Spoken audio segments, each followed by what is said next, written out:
Hi നമസ്കാരം എല്ലാവർക്കും നമ്മൾ മറ്റൊരു പുതുപുത്തൻ വീഡിയോയിലേക്ക് വീണ്ടും സ്വാഗതം.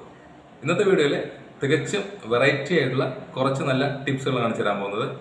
പല ആളുകളും നമ്മളോട് ചോദിക്കുന്ന കുറച്ച് ഇമ്പോർട്ടൻ്റ് ആയ ടിപ്പുകളാണ്. അപ്പോൾ വെറൈറ്റി ടിപ്സുകൾ എന്ന് പറഞ്ഞു കഴിഞ്ഞാൽ നമുക്ക് യൂസ്ഫുൾ അല്ലെങ്കിൽ പിന്നെ വെറൈറ്റി ചെയ്തിട്ട് കാര്യമില്ല, പക്ഷേ വളരെ യൂസ്ഫുള്ളായ കുറച്ച് നല്ല വെറൈറ്റി ടിപ്സുകളാണ് കാണിക്കാൻ പോകുന്നത് കേട്ടോ. തീർച്ചയായിട്ടും നിങ്ങൾക്ക് ലൈഫിൽ ഉപയോഗപ്പെടുന്നതാണ്. അപ്പോൾ മാക്സിമം നിങ്ങൾ എല്ലാവരും ഏത് ജോലി ചെയ്യുകയാണെങ്കിലും ഇതിനൊരു ടിപ്സ് ഉപയോഗിച്ചിട്ട് ചെയ്യാൻ നോക്കുക. കാരണം നമ്മൾ ഹാർഡ് വർക്ക് ചെയ്യുന്നതിനേക്കാളും കൂടുതൽ ബെനിഫിറ്റ് കിട്ടുന്നത് സ്മാർട്ട് വർക്കിനാണ്. ആദ്യമായിട്ട് കാണുന്നവരുണ്ടെങ്കിൽ തീർച്ചയായിട്ടും ഒന്ന് സബ്സ്ക്രൈബ് ചെയ്തിട്ട് വീഡിയോ കാണാം. അപ്പോൾ എന്തൊക്കെയാണ് ഇന്നത്തെ വെറൈറ്റി ടിപ്സുകൾ നോക്കാം. നേരിട്ട് വീഡിയോയിലോട്ട് എടുക്കാം. ഇന്നത്തെ നമ്മുടെ വീഡിയോയിൽ ആദ്യമായി കാണിക്കാൻ പോകുന്ന ടിപ്സ് എന്താണെന്ന് വെച്ച് കഴിഞ്ഞാൽ വളരെ ഇമ്പോർട്ടൻ്റ് ആയ ഒരു വിഷയമാണ്.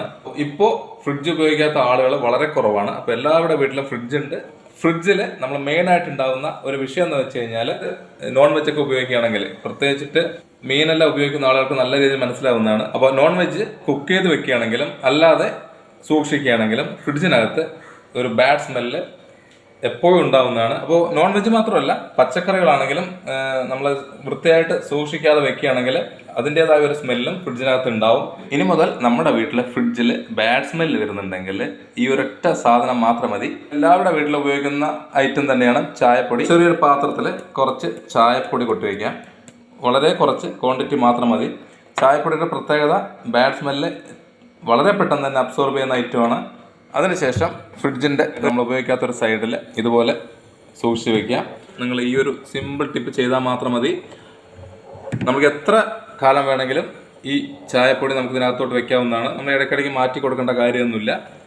ഇങ്ങനെ വെക്കുകയാണെങ്കിൽ നമ്മൾ ഫ്രിഡ്ജിനകത്ത് ഉണ്ടാകുന്ന ബാഡ് സ്മെല്ല് പെട്ടെന്ന് തന്നെ ചായപ്പൊടി അബ്സോർബ് ചെയ്യുന്നതാണ്. നോൺ വെജിറ്റേറിയൻ ആണെങ്കിലും ഇല്ലെങ്കിൽ വെജിറ്റേറിയൻ ആണെങ്കിലും എന്ത് വേണമെങ്കിലും ധൈര്യമായിട്ട് സൂക്ഷിക്കാം. അപ്പോൾ അറിയാത്തവരാരെങ്കിലും ഉണ്ടെങ്കിൽ തീർച്ചയായിട്ടും ഇന്ന് തന്നെ ഈ ഒരു ടിപ്പ് മറക്കാതെ ചെയ്ത് നോക്കുക. പച്ചക്കറികളിൽ കുറേ കാലം ചീത്തയാവാതെ നിൽക്കുന്ന ഒരു ഐറ്റം എന്ന് പറഞ്ഞു കഴിഞ്ഞാൽ ഉരുളക്കിഴങ്ങാണ്. പൊട്ടറ്റോ വാങ്ങിക്കഴിഞ്ഞാൽ മെയിനായിട്ട് ഉണ്ടാകുന്ന പ്രശ്നം എന്ന് പറഞ്ഞു കഴിഞ്ഞാൽ ഒരു ഫംഗസ് ബാധ ഉണ്ടാവാറുണ്ട്.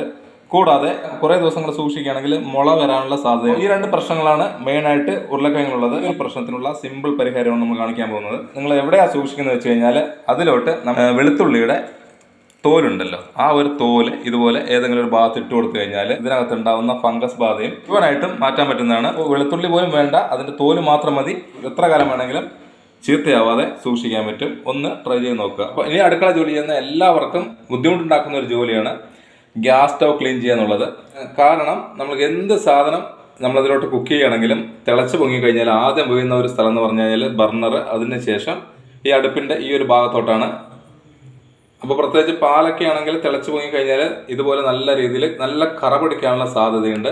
അപ്പോൾ അത് ക്ലീൻ ചെയ്തെടുക്കുക എന്ന് പറഞ്ഞാൽ ഭയങ്കര ബുദ്ധിമുട്ടാണ്. പിന്നെ കുറേ കാലം നമ്മൾ ക്ലീൻ ചെയ്യാതിരുന്നു കഴിഞ്ഞാൽ പിന്നീട് ഭയങ്കര ബുദ്ധിമുട്ടായിരിക്കും ഇതൊന്ന് മാറ്റിയെടുക്കുക എന്നുള്ളത്. അപ്പോൾ മാക്സിമം നിങ്ങൾ ഇതുപോലെ പാലൊക്കെ തിളച്ച് പോയി കഴിഞ്ഞാൽ പെട്ടെന്ന് തന്നെ നമ്മുടെ ഈ ഭാഗങ്ങളെല്ലാം ക്ലീൻ ചെയ്തെടുക്കാൻ നോക്കുക. അപ്പോൾ അതിന് പൊതുവേ നമ്മൾ വെള്ളം മാത്രം ഉപയോഗിച്ചിട്ടോ അല്ലെങ്കിൽ സോപ്പിന്റെ സൊല്യൂഷനോ വല്ല ഉപയോഗിച്ച് കഴിഞ്ഞാലൊന്നും ഇതിന്റെ ഈ ഒരു കറ പോവില്ല. ഇനി മുതൽ ഗ്യാസ് സ്റ്റവ് ക്ലീനിങ് ഇനി വളരെ ഈസി ആയിട്ട് ചെയ്യാൻ പറ്റുന്നതാണ്. അതിന് വേണ്ട രണ്ട് ഐറ്റം എന്ന് പറഞ്ഞു കഴിഞ്ഞാൽ ഒന്ന് വിനീഗർ, അടുത്ത ഐറ്റം നാരങ്ങ. 1/4 ടേബിൾ സ്പൂൺ വിനീഗർ ഒഴിക്കാം. അതിലോട്ട് നമ്മൾ ചെറിയൊരു പീസ് നാരങ്ങയുടെ നീരും കൂടി ചേർക്കാം. ഇത് നന്നായിട്ടൊന്ന് മിക്സ് ചെയ്യാം. ഈ രണ്ട് ഐറ്റവും എത്ര കഠിനമായ കറകളെ മാറ്റാൻ പറ്റുന്ന ഐറ്റമാണ്. ഇതൊരു തുണിയിൽ നമുക്ക് മുക്കിയിട്ട് ഇതുപോലെ ഒന്ന് ക്ലീൻ ചെയ്ത് കഴിഞ്ഞാൽ ഇതുപോലുള്ള കറകളെല്ലാം ഈസി ആയിട്ട് നമുക്ക് മാറ്റാൻ പറ്റുന്നതാണ്. അതുപോലെ നമ്മൾ തിളച്ചു പൊങ്ങിയ കറകളെല്ലാം ഈസി ആയിട്ട് നമുക്ക് മാറ്റിയെടുക്കാം. അപ്പോൾ ഹാർഡായിട്ടുള്ള കറകളെല്ലാം നമുക്ക് മാറ്റാം. സെക്കൻഡ് കൊണ്ട് മാറിപ്പോകുന്നതാണ്.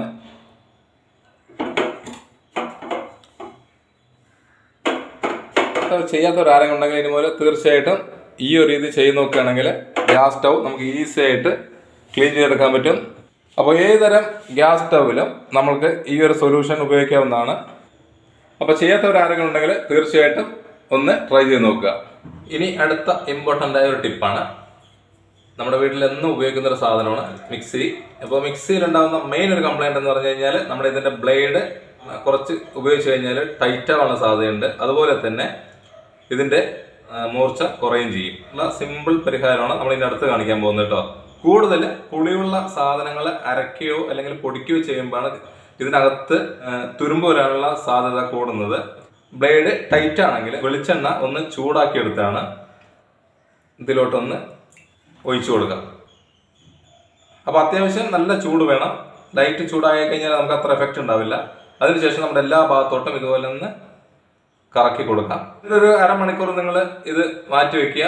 അതിനുശേഷം നമ്മൾ ഈ വെളിച്ചെണ്ണ കളഞ്ഞതിന് ശേഷം നമ്മൾ വെള്ളത്തിലൊന്ന് വാഷ് ചെയ്ത് കഴിഞ്ഞാൽ എത്ര ടൈറ്റുള്ള ബ്ലേഡ് ആണെങ്കിലും നമുക്ക് ഇത് ലൂസായിട്ട് നമുക്ക് ഉപയോഗിക്കാൻ പറ്റും. അപ്പോൾ ഈ ഒരു രീതി ചെയ്താൽ തന്നെ നമുക്ക് നല്ല റിസൾട്ട് കിട്ടുന്നതാണ് കേട്ടോ. ഇനി ബ്ലേഡിന് മൂർച്ച കുറവാണെങ്കിൽ അതിനും ഒരു സിമ്പിൾ വഴിയുണ്ട്. നമ്മുടെ വീട്ടിൽ കല്ലുപ്പ് ഉണ്ടെങ്കിൽ ഒരു പിടി കല്ലുപ്പ് എടുത്തിട്ട് ഇതിനകത്തോട്ട് ഇടുക. എന്നിട്ട് കുറച്ച് നേരം ഒന്ന് പൊടിച്ചെടുക്കുക.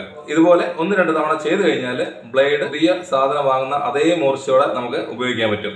കല്ലുപ്പ് അല്ലെങ്കിൽ വേറൊരു ഓപ്ഷൻ എന്ന് പറഞ്ഞു കഴിഞ്ഞാൽ മുട്ടയുണ്ടല്ലോ, മുട്ടയുടെ തോട് നമ്മൾ ഇതിനകത്തോട്ടിട്ട് കറക്കിയാലും ബ്ലേഡ് മൂർച്ച കൂടുന്നതാണ്. അപ്പോൾ ഏറ്റവും എഫക്റ്റീവ് എന്ന് പറഞ്ഞാൽ കല്ലുപ്പാണ്. മാക്സിമം നിങ്ങൾ കല്ലുപ്പ് ഉണ്ടെങ്കിൽ ആ ഒരു രീതിയിൽ ചെയ്തെടുക്കുക. ഫ്രണ്ട്സിന് അടുത്ത ഒരു സിമ്പിൾ ടിപ്പ് പറഞ്ഞുതരാം. പഞ്ചസാര വീട്ടിൽ ഉപയോഗിക്കുന്നവർ കുറവായിരിക്കും അല്ലേ. പഞ്ചസാര ഉണ്ടാകുന്ന മെയിൻ ആയിട്ടുള്ള പ്രശ്നം എന്ന് പറഞ്ഞു കഴിഞ്ഞാൽ ഇത് ഇടയ്ക്ക് കട്ടി പിടിക്കാനുള്ള സാധ്യതയുണ്ട്. പിന്നെ കൂടാതെ ഉറുമ്പിന്റെ ശല്യം. അപ്പോൾ അതിന് നമുക്ക് ഏറ്റവും സിമ്പിളായിട്ട് ചെയ്യാൻ പറ്റുന്ന ഒരു വെറൈറ്റി ടിപ്പാണ് തീപ്പെട്ടിയാണത്. അപ്പോൾ നമുക്ക് തീപ്പെട്ടിയുടെ ഒരേ ഒരു കോല് മാത്രം മതി ഇതുപോലുള്ള പ്രശ്നങ്ങൾ പരിഹരിക്കുന്നതിന്. തീപ്പെട്ടിക്കൊള്ളിയുടെ ആ മരുന്നിന്റെ ഭാഗം ഒന്ന് കട്ട് ചെയ്തതിന് ശേഷം ഇതുപോലെ ഒന്ന് വെച്ചു കൊടുത്തു കഴിഞ്ഞാൽ പഞ്ചസാര എത്ര കാലം വേണമെങ്കിലും കട്ടി കൂടാതെ സൂക്ഷിക്കാൻ പറ്റും. പിന്നെ ഒരു പ്രാണികളുടെ ശല്യം ഇതിനകത്തോട്ട് ഉണ്ടാവില്ല. വളരെ ഈസി, എവിടെ വേണമെങ്കിലും സൂക്ഷിക്കാം.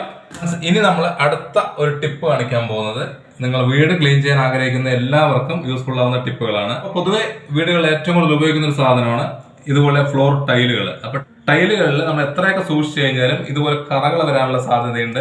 ഇതുപോലുള്ള കറകൾ നമുക്ക് ഈസി ആയിട്ട് മാറ്റിയെടുക്കാൻ പറ്റുന്ന ഒരു ടിപ്പാണ് കാണിച്ചു തരുന്നത്. വീടിനകത്തിട്ടിരിക്കുന്ന ഏത് ടൈലുകളും നമുക്ക് ഈസി ആയിട്ട് കറകൾ മാറ്റിയെടുക്കാൻ പറ്റുന്നതാണ്. കൂടുതൽ ടൈലുകൾ വൃത്തികേടാവുന്നത് നമ്മുടെ ടോയ്ലറ്റിലാണ്. കുളിമുറിയിലാവുമ്പോൾ എണ്ണയുടെ ഉപയോഗം കൊണ്ട് വളരെയധികം ടൈലുകൾ കംപ്ലൈന്റ് ആവുന്നതാണ്. തറയിലുള്ള ടൈലുകളൊക്കെ ആണെങ്കിൽ നല്ല രീതിയിൽ സ്ലിപ്പ് ആവാനുള്ള സാധ്യതയുണ്ട്. കൂടാതെ കുറെ പേര് ചോദിച്ചതാണ്, നമ്മുടെ ബോർവെല്ലിൽ വെള്ളമൊക്കെ ഉപയോഗിക്കുമ്പോൾ നമ്മുടെ ക്ലോസറ്റിൽ ഈ ഒരു ഭാഗത്തെല്ലാം മഞ്ഞ കറ വരാനുള്ള സാധ്യതയുണ്ട്. പല ടിപ്സുകൾ അവർ ചെയ്തിട്ടും പോകുന്നില്ല എന്നുള്ളതാണ് കംപ്ലൈന്റ്. അപ്പോൾ അതിനെല്ലാം കൂടി ചെയ്യാൻ പറ്റുന്ന ഒരു ടിപ്പാണ് നമ്മൾ ഇന്ന് വീഡിയോയിൽ കാണിച്ചു തരാൻ പോകുന്നത്. വീടിന്റെ ഫ്ലോറ്, അതുപോലെ തന്നെ ബാത്റൂമിലെ ടൈലുകൾ, കിച്ചണിലെ ടൈലുകൾ തുടങ്ങിയ എല്ലാ സാധനങ്ങളും നമുക്ക് ക്ലീൻ ചെയ്തെടുക്കാം. കുറച്ച് വിനീഗർ എടുത്തിട്ടുണ്ട്. ഇത് നമ്മുടെ സാധാ വൈറ്റ് വിനീഗറാണ്. അതിലോട്ട് ഒരു നുള്ള് ബേക്കിംഗ് സോഡ ഇട്ടതിന് ശേഷം നമുക്കൊരു ചെറിയൊരു പീസ് നാരങ്ങയുടെ നീരും കൂടി എടുക്കുന്നുണ്ട്. അപ്പോൾ ഞാനിവിടെ ചെറിയൊരു ക്വാണ്ടിറ്റിയാണ് കാണിക്കുന്നത്. നിങ്ങൾക്ക് കുറച്ച് അധികം ഉണ്ടാക്കി വെച്ച് കഴിഞ്ഞാൽ ഇത് കംപ്ലൈൻ്റ് ആവില്ല, കുറച്ച് കാലം സൂക്ഷിക്കാൻ പറ്റുന്നതാണ്. അപ്പോൾ ഈ ഒരു സൊല്യൂഷൻ ഉണ്ടെങ്കിൽ നിങ്ങൾക്ക് എത്ര ഹാർഡായിട്ടുള്ള കറകൾ വീടിൻ്റെ ഏത് ഭാഗത്താണെങ്കിലും നമുക്ക് മാറ്റിയെടുക്കാൻ പറ്റുന്നതാണ്. ഇത് നന്നായിട്ടൊന്ന് മിക്സ് ചെയ്തെടുക്കുക. നമ്മൾ കിച്ചണിലൊക്കെ വെക്കുന്ന ടൈലുകളിലാണ് ഏറ്റവും കൂടുതൽ ഇതുപോലുള്ള കറകൾ ഉണ്ടാവുക. കാരണം നമ്മൾ എണ്ണയൊക്കെ ഉപയോഗിക്കുന്നുണ്ട്. എണ്ണ ചൂടായി കഴിഞ്ഞാൽ ആ പുക തട്ടിക്കഴിഞ്ഞാൽ ഇതുപോലുള്ള ടൈലുകൾ ഭയങ്കരമായിട്ട് കറ പിടിക്കും. അത് കറക്റ്റ് സൂക്ഷിച്ചില്ലെങ്കിൽ ടൈലുകൾ മൊത്തമായിട്ട് ചീത്തയാവാനുള്ള സാധ്യതയുണ്ട്. ഉണ്ടാക്കി വെച്ച മിക്സ് എടുക്കുക. അതിനുശേഷം അതുപോലെ കറയുള്ള ഭാഗത്തൊന്ന് തൊട്ട് കൊടുത്തു കഴിഞ്ഞാൽ അപ്പോൾ എത്ര ഹാർഡായിട്ടുള്ള കറകളും നോക്കിയേ, ഈ ഒരു ഭാഗവും നമ്മൾ ഡിഫറൻസ് കാണുന്നില്ലേ. കാരണം കെമിക്കലൊക്കെ ഉപയോഗിച്ച് കഴിഞ്ഞാൽ നമുക്ക് ടൈൽസിന് പിന്നീട് കളർ ഫേഡ് ആവാനുള്ള സാധ്യതയുണ്ട്. വളരെ കുറച്ച് ക്വാണ്ടിറ്റി മാത്രം മതി. സെക്കൻഡുകൾ കൊണ്ട് നമുക്ക് എത്ര പഴക്കം ചെന്ന ടൈലുകളും പുതിയതുപോലെ നമുക്ക് ആക്കിയെടുക്കാൻ പറ്റും. ടൈലിന്റെ കളർ നോക്കിയേ. അപ്പൊ ക്ലോസറ്റിൽ മഞ്ഞ കറ വന്നു കഴിഞ്ഞാൽ ഏറ്റവും യൂസ്ഫുൾ ആയ സൊല്യൂഷൻ എന്ന് പറഞ്ഞാൽ ഇതാണ്. നമ്മുടെ മിക്സ് ഒഴിച്ചു കൊടുക്കാം. കുറച്ചു നേരം വെയിറ്റ് ചെയ്തതിനു ശേഷം ഒന്ന് ഫ്രഷ് ചെയ്ത് കൊടുത്തു കഴിഞ്ഞാൽ മഞ്ഞ കറകൾ ഈസി ആയിട്ട് മാറുന്നതാണ്. നിങ്ങൾക്ക് ബ്രഷ് വേണ്ട, ക്ലോറിൻ വേണ്ട, ഒരച്ച് കഴുകണ്ട. അപ്പോൾ ശാരീരികമായിട്ട് യാതൊരു ബുദ്ധിമുട്ടുമില്ലാതെ തന്നെ നമുക്ക് ക്ലോസറ്റ് അതുപോലെ ബാത്റൂം ഈ ഒരു സൊല്യൂഷൻ വെച്ച് ക്ലീൻ ചെയ്തെടുക്കാം. നിങ്ങൾ ഒരു ആഴ്ചയിൽ ഒരു തവണയോളം ഇതുപോലെ ചെയ്തെടുത്താൽ മാത്രം മതി. ക്ലോസറ്റ് നീറ്റ് ആൻഡ് ക്ലീൻ ആയിരിക്കും. പൊതുവെ നമ്മൾ കടയിൽ നിന്നൊക്കെ വാങ്ങുന്ന കെമിക്കൽ ഉപയോഗിച്ച് കഴിഞ്ഞാൽ ക്ലോസറ്റിൽ നമ്മൾ അത് ഒഴിച്ചു കഴിഞ്ഞാൽ ബാക്ടീരിയകൾ നശിച്ചു പോകാനുള്ള സാധ്യതയുണ്ട്. ബാക്ടീരിയ നശിച്ചു പോയി കഴിഞ്ഞാൽ സെപ്റ്റിക് ടാങ്ക് വളരെ പെട്ടെന്ന് നിറയുന്നതാണ്. പിന്നീട് അതിനേക്കാളും ചെലവും ബുദ്ധിമുട്ടുമാണ്. അപ്പോൾ മാക്സിമം നിങ്ങൾ ഇതുപോലുള്ള സാധനങ്ങൾ വെച്ച് ക്ലീൻ ചെയ്തെടുക്കണമെങ്കിൽ നീറ്റ് ആൻഡ് ക്ലീൻ ആയിരിക്കും. കിച്ചൺ എങ്ങനെ ക്ലീൻ ആക്കി വെക്കുന്നു അതുപോലെ തന്നെ ഇമ്പോർട്ടന്റ് ആണ് ബാത്റൂമും ക്ലീൻ ആക്കി സൂക്ഷിക്കേണ്ടത്. അപ്പോൾ ഇന്നത്തെ വീഡിയോയിൽ കാണിച്ച എല്ലാ ടിപ്സുകളും നിങ്ങൾ വീട്ടിൽ തീർച്ചയായിട്ടും പരീക്ഷിച്ച് നോക്കുക. വളരെ വളരെ യൂസ്ഫുൾ ആയ ടിപ്സുകളാണ്. വലിയ ചിലവൊന്നും ഇല്ലാത്ത വളരെ കുറഞ്ഞ സമയം കൊണ്ട് ഉണ്ടാക്കിയെടുക്കാൻ പറ്റുന്ന ടിപ്സുകളാണ്. അപ്പോൾ ഇന്നത്തെ വീഡിയോ ഞാൻ ഇവിടെ വൈൻഡപ്പ് ചെയ്യാൻ പോകണം. വീഡിയോ ഇഷ്ടമായെങ്കിൽ എപ്പോഴും പറയുന്ന പോലെ ലൈക്ക് ചെയ്യുക, ഷെയർ ചെയ്യുക, കമന്റ്, സബ്സ്ക്രൈബ് ചെയ്യാം കേട്ടോ. ആർക്കെങ്കിലും ഉപകാരപ്പെടുകയാണെങ്കിൽ ഒന്ന് ഷെയർ ചെയ്ത് കൊടുക്കുക. അപ്പോൾ അടുത്ത വെറൈറ്റി വീഡിയോയിൽ കാണുന്നവരേക്കും ബൈ.